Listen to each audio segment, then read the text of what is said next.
بسم اللہ الرحمن الرحیم وما اختلفتم فیہ من شیء فحکمہ الی اللہ، اور تم جس امر میں اختلاف کرتے ہو تو اس کا فیصلہ اللہ ہی کی طرف ہوگا۔ وما اختلفتم فیہ، اس میں ما مبتدا ہے، شرطیہ ہے، ما مبتدا شرطیہ، یا ما موصولہ ہے، اور اگلا قول من شیء اس کا بیان ہے، اور اللہ تعالی کا ارشاد فحکمہ الی اللہ، یہ اسی مبتدا کی خبر ہے۔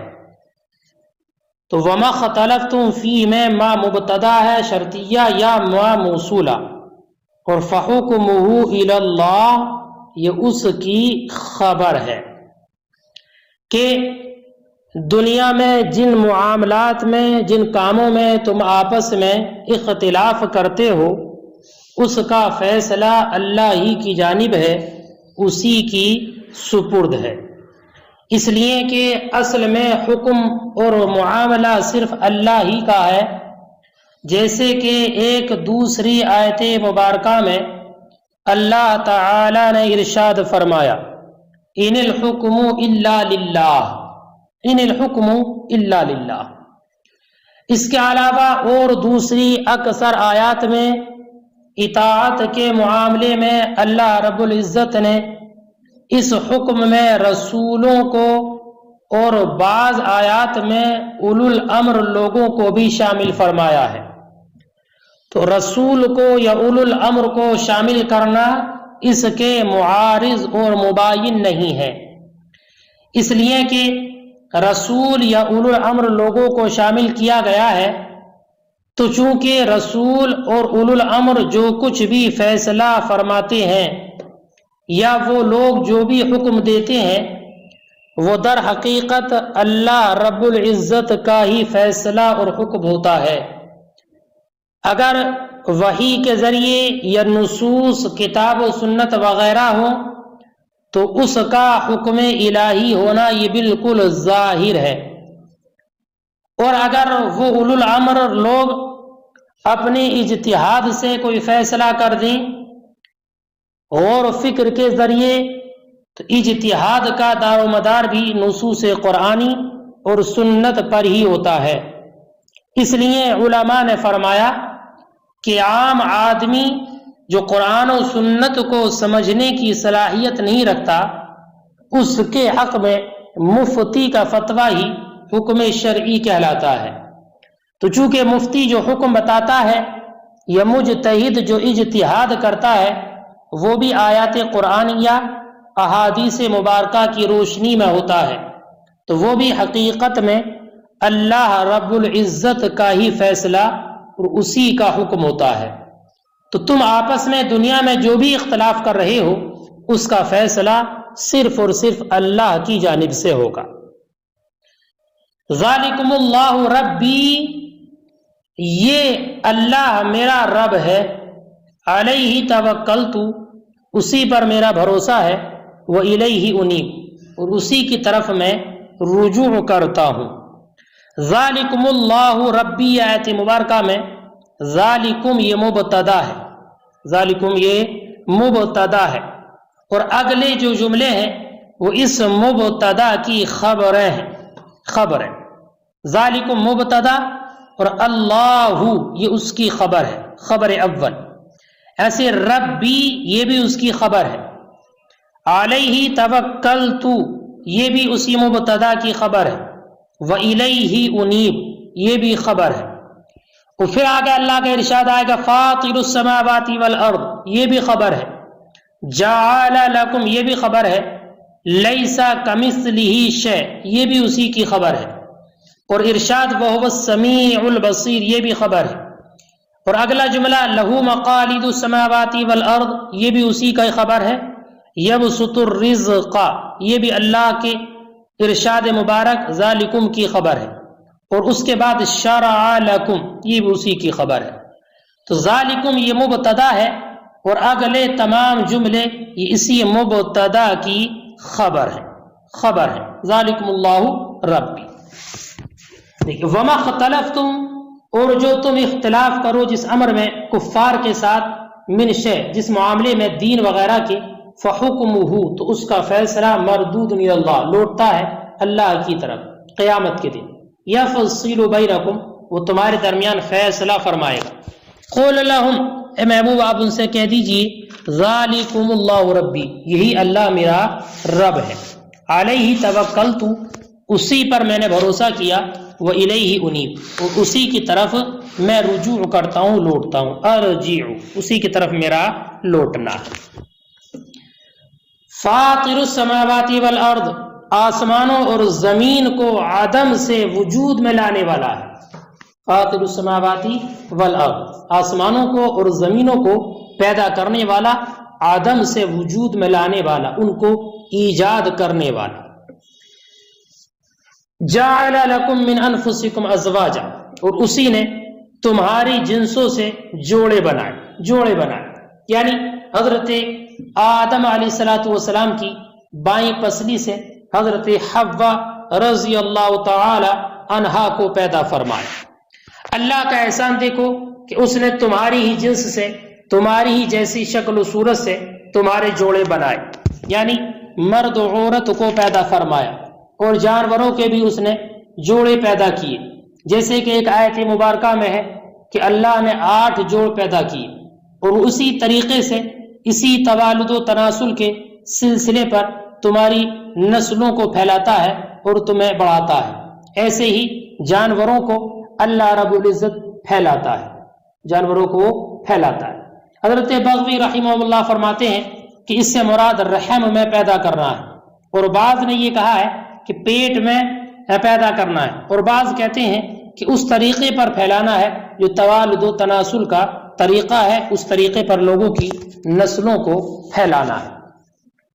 حضرت جعفر صادق رضی اللہ تعالیٰ عنہ سے روایت ہے، وہ یہ کہتے ہیں کہ جب اللہ تعالیٰ نے حضرت آدم کو پیدا فرمایا تو سب سے پہلے سجدہ کرنے والوں میں حضرت جبریل، پھر اس کے بعد حضرت میکائیل، پھر اسرافیل، پھر عزرائیل، پھر تمام ملائکہ مقربین نے حضرت آدم کو سجدہ کیا. اور حضرت عبداللہ ابن عباس رضی اللہ تعالیٰ عنہ کی روایت ہے، وہ یہ کہتے ہیں کہ یہ سجدہ کرنا جمعے کے دن تھا اور زوال سے لے کر عصر کے وقت تک تھا. پھر اللہ تعالیٰ نے حضرت حوا کو پیدا فرمایا حضرت آدم کی بائیں پسلی سے، اس حال میں کہ آپ سوئے ہوئے تھے. وہ سمیت حوا اور ان کا نام حوا رکھا لأنہا خلقت من حی اس لیے کہ ان کو پیدا کیا گیا زندہ سے. فلما استيقظ تو جب حضرت آدم بیدار ہوئے، ورآہا سکنا تو اور ان کو دیکھا اپنے پاس تو سکون حاصل کیا، ومال الیہا اور ان کی طرف مائل ہوئے، ومد یدہ لہا اور اپنے ہاتھ کو ان کی طرف بڑھائے. فقال الملائکہ مہ یا آدم تو ملائکہ نے کہا آدم رک جائیے. قال تو کہا ولیما کیوں رکوں، وقد خلقہ اللہ لی اللہ رب العزت نے ان کو میرے لیے پیدا فرمایا ہے. فقالوا تو ملائکہ نے کہا حتی تؤدی مہرہ یہاں تک کہ تم ان کے مہر کو ادا کر دو. قال تو حضرت آدم نے فرمایا ما مہرہ ان کا مہر کیا ہے. قالوا تو فرشتوں نے کہا حتی تصلی علی محمد صلی اللہ علیہ وسلم یہاں تک کہ تم محمد صلی اللہ علیہ وسلم پر 3 مرتبہ درود بھیجو. یہ حضرت آدم علیہ الصلوۃ والسلام کا مہر تھا. تو اللہ رب العزت نے حضرت آدم کے بعد حضرت حوا کو پیدا فرمایا آپ کی بائیں پسلی سے، اور اس کے بعد توالد و تناسل کے طریقے پر آج تک وہ سلسلہ قائم ہے، اور اللہ رب العزت انسانی نسلوں کو پھیلاتا ہے اور بڑھاتا ہے. اسی طریقے سے جانوروں کو بھی جوڑے پیدا کیے، مذکر اور مؤنث جوڑے پیدا کیے. یزرعوکم فیہ وہ تمہیں اس میں پیدا کرتا ہے. یزرعوکم فیہ اللہ رب العزت تمہیں پیدا کرتا ہے اور تمہیں تمہاری جنسوں سے تمہارے جوڑے بنائے اور تمہیں زمین میں پھیلاتا ہے، تمہاری زمین میں پھیلاتا ہے، تمہیں پیدا کرتا ہے. تمہارے لیے جانوروں کو پیدا کیا توالد و تناسل کے طریقے پر. لیسا کمثلہ شیء اس کے مثل کوئی شے نہیں، وہ السمیع البصیر اور وہی سننے والا ہے اور دیکھنے والا ہے. یزرعوکم زرعن سے بنا، یزرعوکم زرعن سے مضارع واحد مذکر غائب کا صیغہ زرعن، یزرعوکم مذکر غائب کا صیغہ، مانا ہے وہ تم کو پیدا کرتا ہے، پھیلاتا ہے یا زیادہ کرتا ہے۔ فیہ میں ضمیر مجرور کا مرجع جعل مذکور ہے، یزرعوکم فیہ، اس ضمیر کا مرجع وہی جعل مذکور ہے کہ اللہ رب العزت نے تمہیں بنایا، ایسی وہ تمہیں پھیلاتا ہے، تمہاری زیادتی کرتا ہے، تمہیں خوب پھیلاتا ہے، ضمیر وہی جعل مذکور ہے، یعنی اس طریقے سے توالد و تناسل کے طریقے پر تمہیں پیدا کرتا چلا آ رہا ہے۔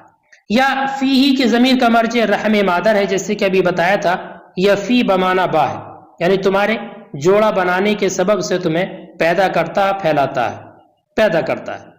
اور یزرعوکم میں جو کم ضمیر ہے، یہ ضمیر کا مرجع انسان ہے، انسان ہے، اور جانوروں کو تغلیباً کم ضمیر میں شامل کر لیا گیا ہے، اس جانوروں کو کم ضمیر میں تغلیباً شامل کر لیا گیا ہے۔ یہ یزرعوکم جو کم ضمیر ہے یہ انسانوں کے اعتبار سے ہے، اور جانور غلبہ تغلیب کے طور پر اسی میں شامل ہے، اور انسان کے غلبہ کی بنیاد پر کم ضمیر کا استعمال ہے، یزرعوکم۔ لیسا کمثلہ شیء، اس میں کمثلہ میں کاف زائدہ ہے، کاف زائدہ ہے۔ در حقیقت اس میں ایک اعتراض کا جواب دیا ہے، جو اعتراض ہے، اعتراض یہ ہوتا ہے کہ آیت کے ظاہر سے یہ بات معلوم ہوتی ہے اور یہ شبہ ہوتا ہے کہ خدا کا کوئی مثل ہے، اس لیے کہ آیت کا ترجمہ یہ ہے کہ اس کے مثل کا کوئی مثل نہیں، لیسا کمثلہ شیء، اس کے مثل کا مثل نہیں۔ اس سے یہ بات مفہوم ہوتی ہے، یہ وہم ہوتا ہے کہ اس کا مثل تو ہے لیکن مثل کا مثل نہیں، حالانکہ معاملہ اس کے برخلاف ہے اور اس کے برعکس ہے، اللہ کے مثل ہی کوئی شے نہیں ہے۔ اس کا جواب یہ دیا کہ کمثلہ میں کاف زائدہ ہے، کاف زائدہ ہے جو تاکید کے لیے ہے، اور تقدیری عبارت یہ ہے لیسا مثلہ شیء، لیسا مثلہ شیء، کوئی چیز اس کے مثل نہیں ہے۔ تو یہ اسی اعتراض کا جواب ارشاد فرمایا ہے۔ اور بعض لوگوں نے یہ بھی کہا ہے کہ یہاں پر مثل زائدہ ہے، کاف زائدہ نہیں ہے بلکہ مثل زائدہ ہے، لیکن اس پر ایک اعتراض یہ ہوگا کہ اسما کی زیادتی یہ جائز نہیں ہے، زیادتی جائز نہیں ہے، اور اس پر یہ بھی لازم آئے گا کہ اگر مثل کو زائد مان لیا جائے تو کاف کا دخول ضمیر پر ہوگا، اور یہ جائز نہیں ہے، البتہ شعر وغیرہ میں یہ جائز ہوتا ہے، اس لیے بہتر یہ ہے کہ کاف کو زائدہ مانا جائے، کاف کو زائد مانے اور یہی کہا جائے کہ کاف زائدہ ہے۔ اور مثل سے مراد یہ ہے کہ اللہ کے مثل کوئی شے نہیں ہے، اس کی طرح کوئی اور دوسرا نہیں ہے۔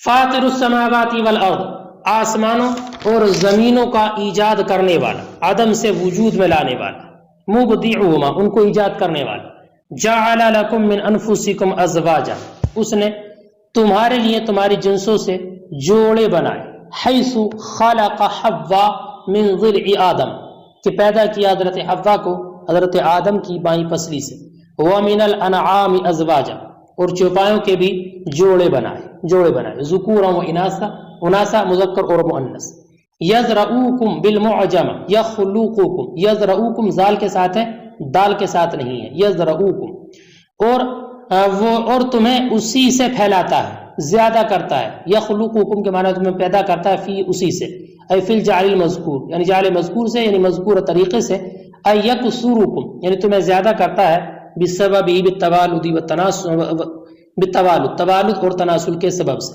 والضمیر الاناسی والانعام بالتغلیب، اور ضمیر انسانوں کے لیے ہے کم ضمیر، اور انعام اسی میں تغلیب شامل ہے۔ لیسا کمثلہ شیء، اس کے مانند کوئی چیز نہیں، الکاف زائدہ، کمثلہ میں کاف زائدہ ہے، لأنہ تعالی لا مثل لہ، اس لیے کہ اللہ تعالیٰ کا کوئی مثل نہیں، وہو السمیع لما یقال، اور وہی سننے والا ہے جو کہا گیا، لما یقال، جو کہا گیا اس کا سننے والا ہے، البصیر بما یفعل، اور جو کیا جائے اس کو دیکھنے والا ہے، دیکھنے۔ لہو مقالید السماوات والارض، اسی کے پاس ہیں آسمانوں اور زمین کی کنجیاں، آسمان اور زمین کی کنجیاں اسی کے پاس ہیں، اے مفاتیح خزائنہما، مفاتیح خزائنہما، یعنی اس کے ان دونوں کے خزانوں کی کنجیاں اسی کے پاس ہیں، من المطر والنبات، بارش اور نباتات وغیرہ۔ یبسط الرزق لمن یشاء، رزق میں وہ کشادگی کرتا ہے، یوسع کشادہ کرتا جس کو چاہے، امتحان کے اعتبار سے، ویقدر یضیقہ لمن یشاء ابتلاء، اور جس کو چاہے اس کے رزق کو تنگ کر دیتا ہے آزمائش کے طور پر۔ انہ بکل شیء علیم، بے شک وہ ہر چیز کو خوب جاننے والا ہے۔ مقالید یہ مقلاد کی جمع ہے بمعنی کنجی، مقلاد کی جمع مقالید، کنجی کے معنی، یعنی اللہ رب العزت ہی تمام خزانوں کی کنجیوں کا مالک ہے، اسی کے پاس سے ہے، وہی جسے چاہتا ہے رزق میں کشادگی عطا فرماتا ہے اور جسے چاہتا ہے رزق میں تنگی عطا فرماتا ہے، اس کے آزمائش اور ابتلا کے طور پر۔